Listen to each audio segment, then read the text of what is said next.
Hello friends, welcome back to my channel. तो दोस्तों, आज की जो वीडियो है, इस वीडियो में हम सीडीपी के महत्वपूर्ण प्रश्नों को देखेंगे। जी हाँ दोस्तों, आज की इस वीडियो में जो हमने सीडीपी के प्रश्न लिया है वह सभी आपके सीटेट एग्जाम में पूछे गए प्रश्न हैं। तो इसलिए अगर आप सीटेट की तैयारी कर रहे हैं तो यह वीडियो आपके लिए बहुत ही इम्पोर्टेंट है।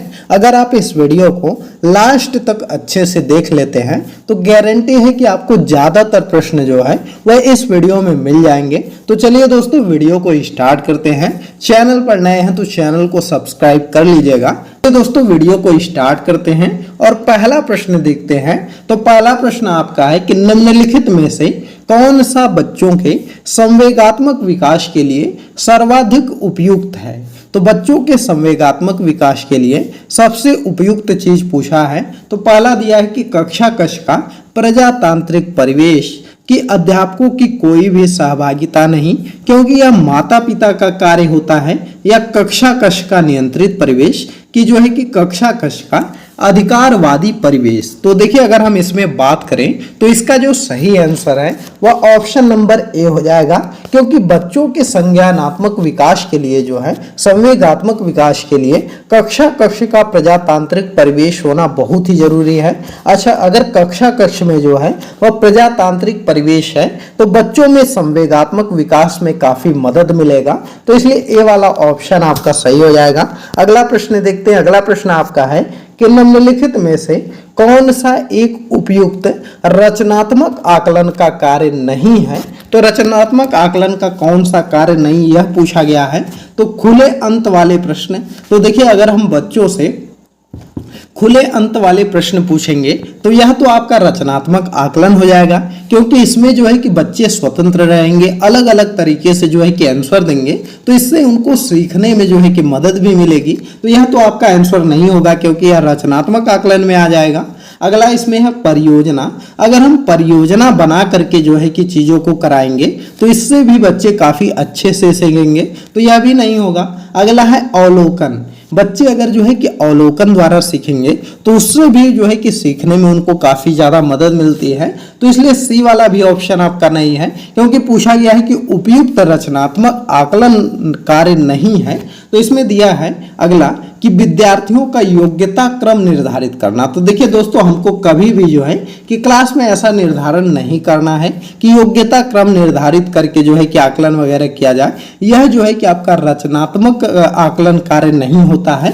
तो डी वाला आंसर सही हो जाएगा, क्योंकि गलत ऑप्शन ही पूछा था। तो डी वाला विकल्प आपका सही है। अगला प्रश्न देखते हैं। अगला प्रश्न आपका है कि एक प्रभावशाली अध्यापिका होने के लिए यह महत्वपूर्ण है। तो एक प्रभावशाली अध्यापिका होने के लिए क्या महत्वपूर्ण होता है। तो इसमें ऑप्शन दिया है कि पुस्तकों से उत्तरों को लिखाने पर बल देना।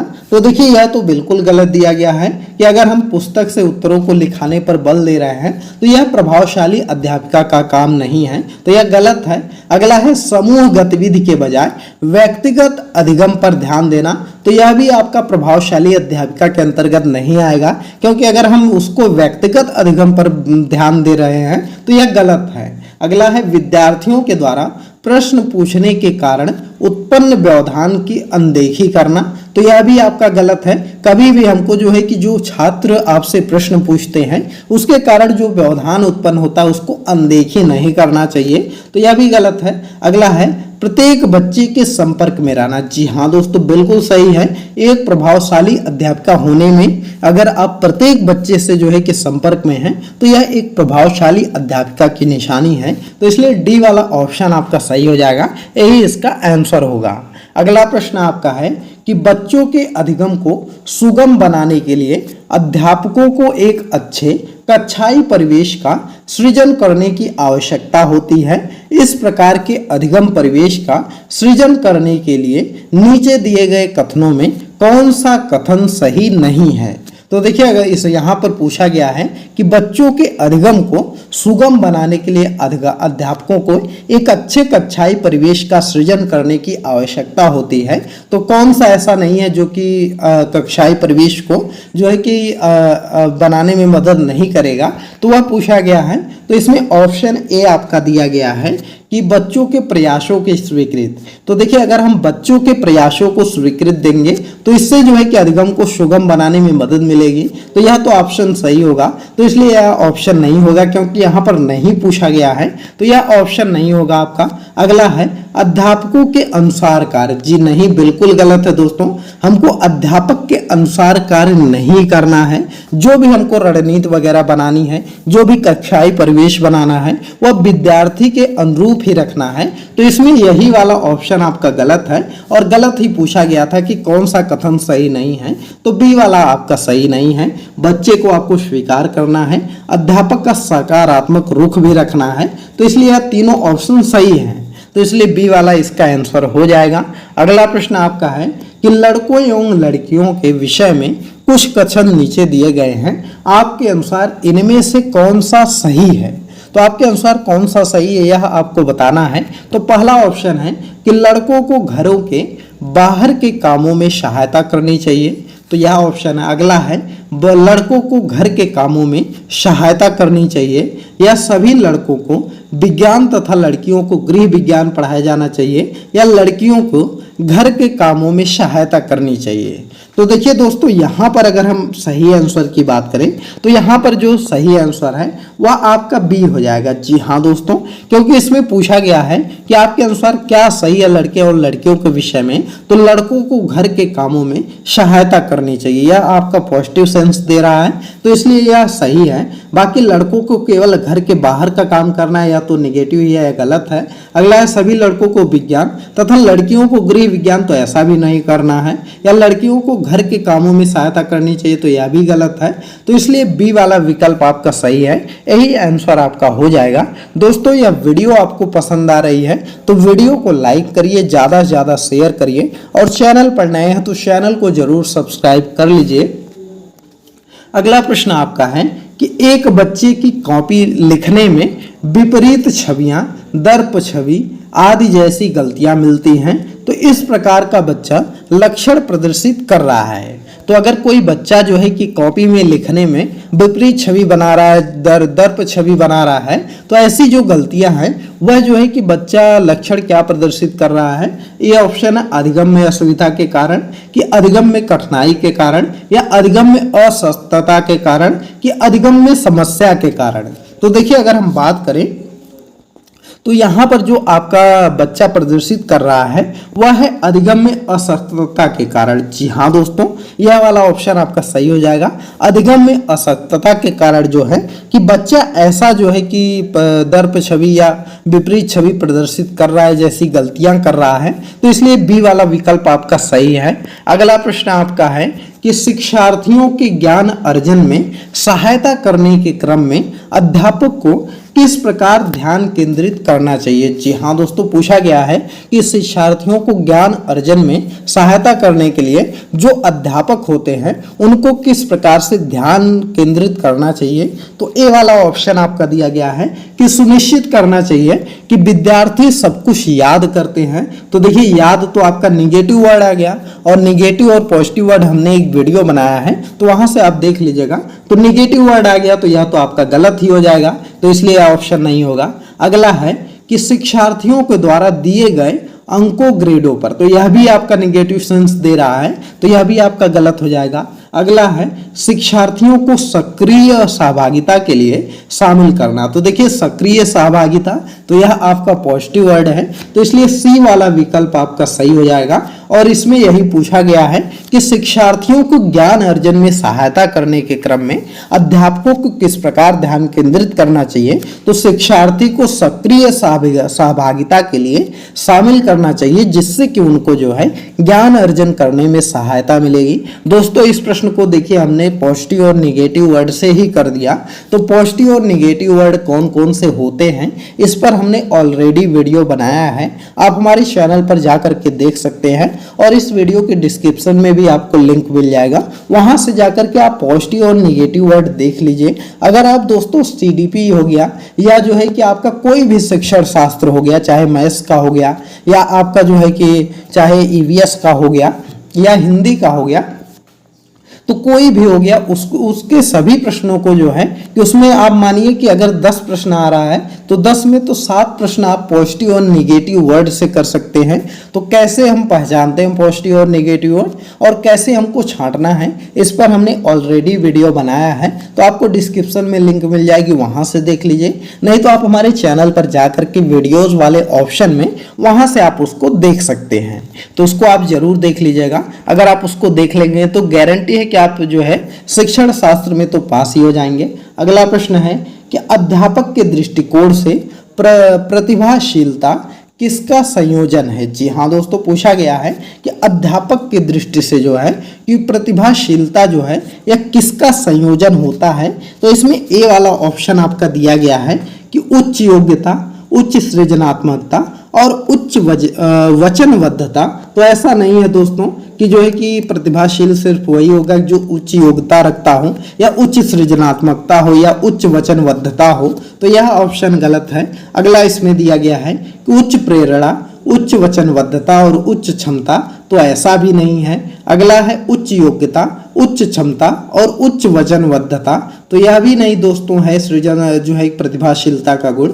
अगला है उच्च क्षमता, उच्च सृजनात्मकता और उच्च स्मरण शक्ति। जी हाँ दोस्तों, बिल्कुल सही है कि अगर उच्च क्षमता है, उच्च सृजनात्मकता है और उच्च स्मरण शक्ति है, तो यह जो है कि अध्यापक के दृष्टिकोण से प्रतिभाशीलता जो है कि संयोजक है इसका, तो इसको आप याद रखिएगा, डी वाला विकल्प आपका सही है। अगला प्रश्न देखते हैं। अगला प्रश्न आपका देखिए एनसीएफ से आ गया, एनसीएफ 2005 से, कि एनसीएफ 2005 के अनुसार गलतियां इस कारण से महत्वपूर्ण होती हैं।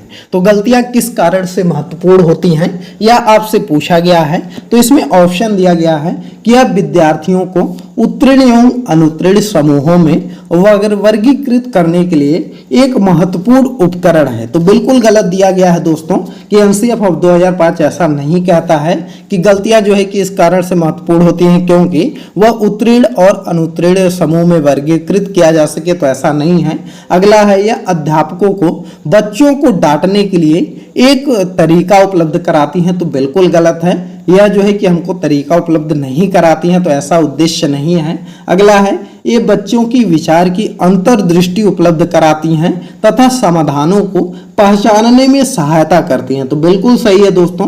जो गलतियां हमारी होती हैं उससे जो है कि क्या होता है कि विचार की अंतर्दृष्टि उपलब्ध कराती हैं कि बालक के अंदर कैसी विचारधारा है, और दूसरी चीज जो है कि उसका समाधान कैसे हमको करना है। यह जो है कि अध्यापक को जब गलतियां बच्चा करता है तो यह चीज उनको सीखने में मदद करती है, और उसी अनुसार जिस टाइप की बच्चा गलतियां करता है उसी अनुसार अध्यापक जो है कि अपनी शिक्षण रणनीति बनाता है, उसी के आधार पर बच्चों को पढ़ाता है, तो जिससे कि बच्चों को जो है कि अधिगम में मदद मिलती है।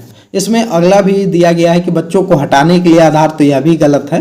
तो सी वाला विकल्प आपका सही है और यही आपका आंसर हो जाएगा। अगला प्रश्न है कि आउट ऑफ द बॉक्स चिंतन किससे संबंधित है। तो देखिए अगर हम बात करें तो आउट ऑफ द बॉक्स चिंतन जो है यह आपका किससे संबंधित होता है। तो आउट ऑफ द बॉक्स चिंतन जो है वह अपसारी चिंतन से संबंधित होता है। जी हाँ दोस्तों, अपसारी चिंतन को आउट ऑफ द बॉक्स चिंतन कहते हैं, तो इसको आप याद रखिएगा। और चिंतन के बारे में दोस्तों हर बार जो है कि सीटेट में प्रश्न पूछता है, अपसारी चिंतन क्या होता है, अपसारी चिंतन क्या होता है, तो उसको आप अच्छे से पढ़ लीजिएगा। और दोस्तों वीडियो पसंद आ रही है तो लाइक जरूर करिएगा, चैनल पर नए हैं तो चैनल को सब्सक्राइब कर लीजिए। अगला प्रश्न आपका है कि शिक्षण में अध्यापकों के द्वारा विद्यार्थियों का आकलन इस अंतर्दृष्टि को विकसित करने के लिए किया जा सकता है। तो इस अंतर्दृष्टि को विकसित करने के लिए क्या किया जा सकता है। तो इसमें आपका ऑप्शन दिया गया है कि उन विद्यार्थियों की पहचान करना जिन्हें उच्चतर कक्षा में प्रोन्नत करना है। तो बिल्कुल गलत है, यह आपका नहीं होगा कि ऐसे ही विद्यार्थियों की सिर्फ पहचान करें जो कि उच्चतर कक्षा में प्रोन्नत करना है, या उन विद्यार्थियों को प्रोन्नत न करना जो विद्यालय के स्तर के अनुकूल नहीं है, तो ऐसा भी काम हमको नहीं करना है। अगला है शिक्षार्थियों की आवश्यकता के अनुसार शिक्षण उपागम में परिवर्तन करना। बिल्कुल सही है दोस्तों। दोस्तों कि हमको ऐसी जैसी शिक्षार्थियों की आवश्यकता है उसी के अनुसार हमको शिक्षण उपागम में जो है वह परिवर्तन करना है। तो यह बिल्कुल सही आंसर है। जैसे अगर बच्चे को जहां पर भी सीखने में दिक्कत आ रही है उस हिसाब से हमको जो है कि शिक्षण रणनीति बनानी है, उस हिसाब से हमको पढ़ाना है कि जिससे कि बच्चे को वह चीजें सीखने में दिक्कत ना हो। तो इसका सी वाला आंसर आपका सही होगा, यही इसका आंसर है। अगला प्रश्न आपका है कि अधिगम अनुभवों को इस प्रकार से आयोजित किया जाना चाहिए जिससे अधिगम को सार्थक बनाया जा सके।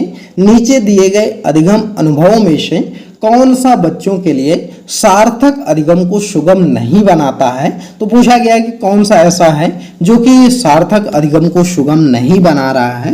तो इसमें ऑप्शन आपका दिया गया है कि विषय वस्तु को केवल याद करने के आधार पर पुनरावृत्त, बिल्कुल सही है दोस्तों। यह जो है कि सार्थक अधिगम को सुगम नहीं बनाएगा। अगर हम बालक को सिर्फ जो है कि केवल याद करने पर बल देंगे, बार बार उसको याद कराएंगे, तो यह बच्चा रट तो जाएगा लेकिन उसके बारे में अच्छे से जान नहीं पाएगा।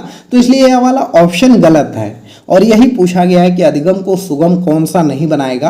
तो ए वाला विकल्प ही सही हो जाएगा। बाकी तीनों ऑप्शन भी देख लेते हैं। तो अगला है विषय वस्तु का पर प्रश्न बनाना, तो यह तो आपका अधिगम को सार्थक बनाएगा। अगला है प्रकरण पर परिचर्चा और वाद विवाद, तो यह भी जो है कि अधिगम को सुगम बनाएगा। अगला है प्रकरण पर प्रस्तुतिकरण, अगर बालक किसी चीज पर प्रस्तुतिकरण देगा, बोलेगा, तो उससे भी जो है कि बालक को उस अधिगम में आसानी होगी, बालक बहुत कुछ चीजें सीखेगा। तो यह तीनों तो सही है लेकिन इसमें कौन सा गलत है यह पूछा गया है। तो ए वाला विकल्प आपका हो जाएगा, यही इसका आंसर है।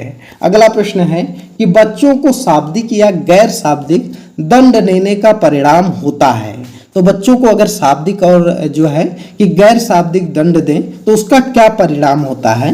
तो इसमें ऑप्शन दिया गया है उन्हें कार्य करने के लिए प्रेरित करता है, तो बिल्कुल गलत है, ऐसा नहीं है। अगला है बच्चे की छवि की सुरक्षा करना, तो यह भी नहीं होता है। उनके अंकों में सुधार करना, तो यह भी जो है कि नहीं होता है। अगर हम बच्चे को शाब्दिक और गैर शाब्दिक दंड दे रहे हैं तो यह भी नहीं होगा। अगला है उनके स्वयं के प्रति अवधारणा को नष्ट करना, बिल्कुल सही है दोस्तों। अगर हम जो है कि बच्चों को शाब्दिक या गैर शाब्दिक दंड देने का परिणाम जो है वह उनके अंदर जो स्वयं के प्रति अवधारणा है वह उनका नष्ट हो जाएगा। तो इसलिए डी वाला विकल्प आपका हो जाएगा। अगला प्रश्न देखते हैं। अगला प्रश्न आपका है कि निम्नलिखित में से कौन प्रारंभिक बाल्यावस्था अवधि के दौरान उन भूमिकाओं एवं व्यवहारों के बारे में जानकारी प्रदान करते हैं जो एक समूह में स्वीकार्य हैं। तो पूछा गया है कि निम्नलिखित में से प्रारंभिक बाल्यावस्था के दौरान उन भूमिकाओं एवं व्यवहारों के बारे में जो जानकारी प्रदान करते हैं जो उस समूह में स्वीकार हैं। तो इसमें दिया गया है ऑप्शन आपका है कि भाई बहन एवं अध्यापक, तो यह नहीं होगा। अगला अध्यापक एवं साथी, तो यह भी नहीं है। साथी एवं माता पिता, तो यह भी नहीं होगा। माता पिता एवं भाई बहन, बिल्कुल सही है दोस्तों कि प्रारंभिक बाल्यावस्था के दौरान जो है कि भूमिकाओं और व्यवहारों के बारे में जो जानकारी मिलती है बच्चों को वह माता पिता से मिलती है और भाई बहन से मिलती है। तो इसलिए डी वाला विकल्प आपका सही हो जाएगा, यही इसका आंसर होगा। अगला प्रश्न आपका है कि विद्यार्थियों को स्वच्छता के प्रति प्रेरित करने हेतु उन्हें स्वच्छता समिति का सदस्य बनाना प्रतिबिंब करता है। तो विद्यार्थियों को स्वच्छता के लिए अगर हम प्रेरित कर रहे हैं तो उन्हें जो है कि हम स्वच्छता समिति का सदस्य बना दे रहे हैं, तो यह क्या प्रतिबिंबित कर रहा है। तो यह ऑप्शन दिया है कि प्रेरणा के सामाजिक सांस्कृतिक संकल्पनाएं को प्रदर्शित कर रहा है, कि प्रेरणा का व्यवहारवादी उपागम है, कि प्रेरणा का मानवतावादी उपागम है, कि प्रेरणा का संज्ञानात्मक उपागम है। तो देखिए अगर हम बात करें तो विद्यार्थियों को अगर स्वच्छता के लिए प्रेरित करना है तो उन्हें अगर हम स्वच्छता समिति का सदस्य बना रहे हैं तो यह जो है आपका वह प्रेरणा की सामाजिक सांस्कृतिक संकल्पनाएं जो हैं वह प्रतिबिंबित आपका करता है। तो यह जो है कि आपका ए वाला विकल्प आपका सही हो जाएगा, यही इसका आंसर है। तो दोस्तों आज की इस वीडियो में या टॉप 15 ही प्रश्न देखेंगे। बाकी जो है कि कुछ और प्रश्न बहुत ही इंपॉर्टेंट हैं, तो अगली वीडियो आप जरूर देखिएगा, क्योंकि जो अगले हम 15 प्रश्न लाने वाले हैं इतना मानिए कि वह इतने इंपॉर्टेंट है कि उसमें 2 से 3 प्रश्न आपका सीटेट एग्जाम में जरूर रिपीट हो जाएगा। तो उस वीडियो को भी जरूर देखिएगा। उसके लिए आप लोग क्या करिए कि चैनल को सब्सक्राइब कर लीजिए, बेल आइकन भी प्रेस कर लीजिए। और दोस्तों यह वीडियो आपको पसंद आई हो तो इस वीडियो को लाइक करिए, ज़्यादा से ज़्यादा शेयर करिए। तो दोस्तों चलिए मिलते हैं अगली एक नई वीडियो में एक नए टॉपिक के साथ। तब तक के लिए बाय बाय।